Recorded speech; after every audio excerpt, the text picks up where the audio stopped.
Sanibonani. Lana ngizoninika amathiphu. Ngizoqala nje ngamathiphu okuyiphatha kahle. Yabona uma uyintombi noma udinga uba esimeni sokuyiphatha kahle, kufanele ukuthi uma usuyikhethile le ndlela, ziningi izinto kufanele uyigweme. Kufanele ugweme ukuba intombazane uvanze emgaqweni, intombazane ephuza utshwala, intombazane engahloniphi, zonke nje lezo zinto ezifana nalezo. Okunye ke futhi kufanele ukuthi sikwazi ukuthi kufanele ugweme ukuthi njengokuthi mhlawumbe usuyintombi, usayintombi kodwa usuyingodiso yomuntu. Kufanele ukuthi ugweme ukuvakashela abantu besilisa. Ngoba umvakashela umuntu wesilisa, uyamvakashela, umvakashele, uloku umvakashelile ngenilanga uyalithatha ihlo lakho, uhamba nalo. Akasabuyele ekhaya ukuyolobola njengezithembiso, akasaqhubeki. Phela useyitholile ngithi into ade ayifuna. Yiloko kufanele sikugweme ukuthi umkhwenyana akaqedele ekhaya kuqala ukuze umvakashele, ningabavakasheli abakhwenyana. Bese kuba ukuthi kufanele uqaphele izinto oyifaka einkundleni zokuxhumana, ukuthi ufaka into ekanjani.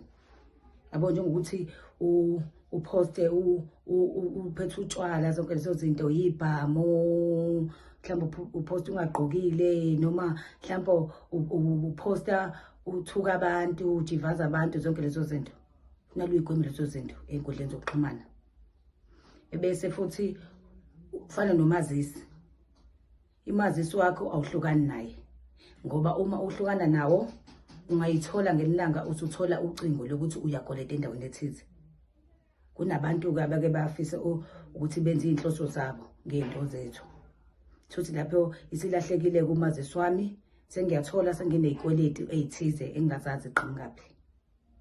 Ilokho-ke bese kuba ukuthi uma njengokuthi mhlambe uyaxova ujeqe.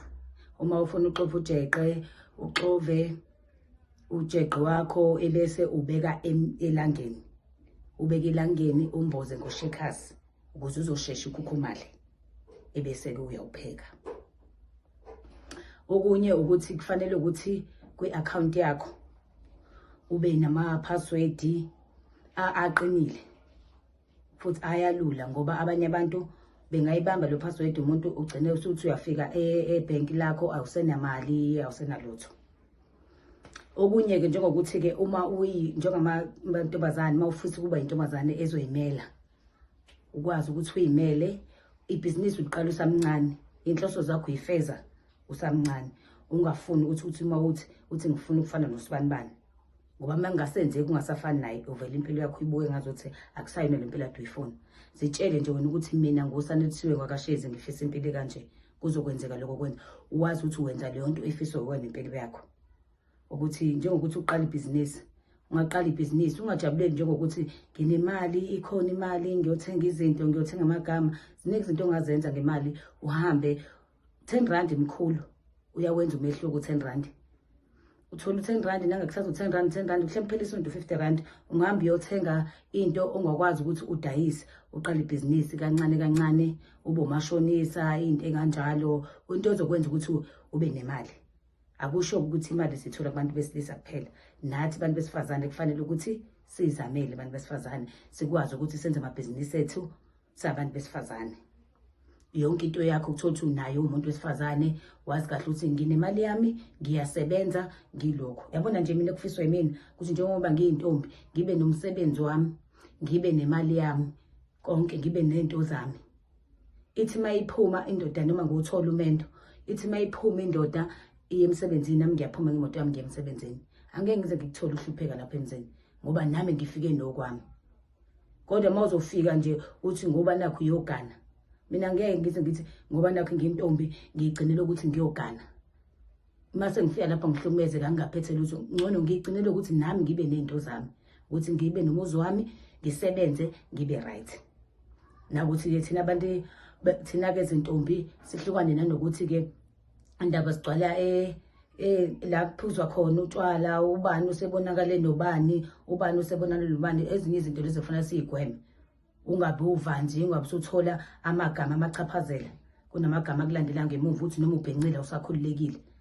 kufanele kwazi-ke nje ukuthi usibanibani lo yasiyamazi ukuthi ukhule umuntu okanje. Uzazi futhi ungasabi impilo yakho, batshele nje abantu ukuthi mina ngifuna ukuthi hhayi ngoba nakho ngiyigcinela umshado. Kufana nalento ukuthi siyigcinela ukuthi bese ngineminyaka emingaka sengina-31. Cha, akho minyaka oyigcinele yona. Wena usuke uzazi ukuthi ufunani empilweni yonke into. Khona-ke abantu abasibuzayo namanje ukuthi hayibo wena ngoba usune-30 bani usahlalele namanje.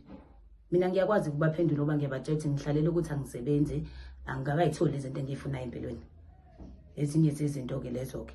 Kunabantu-ke la abangasifuni nalugweme izinto ey'kanjalo ukuthi izinto eziyimfihlo kwena ube ney'mfihlo zakho. Kunezinye izinto ongafanele uy'khulume kwabanye abantu ngoba ungathi ukhuluma nomuntu omndeni kanti lowo muntu uzokubophela amanqane enyathi.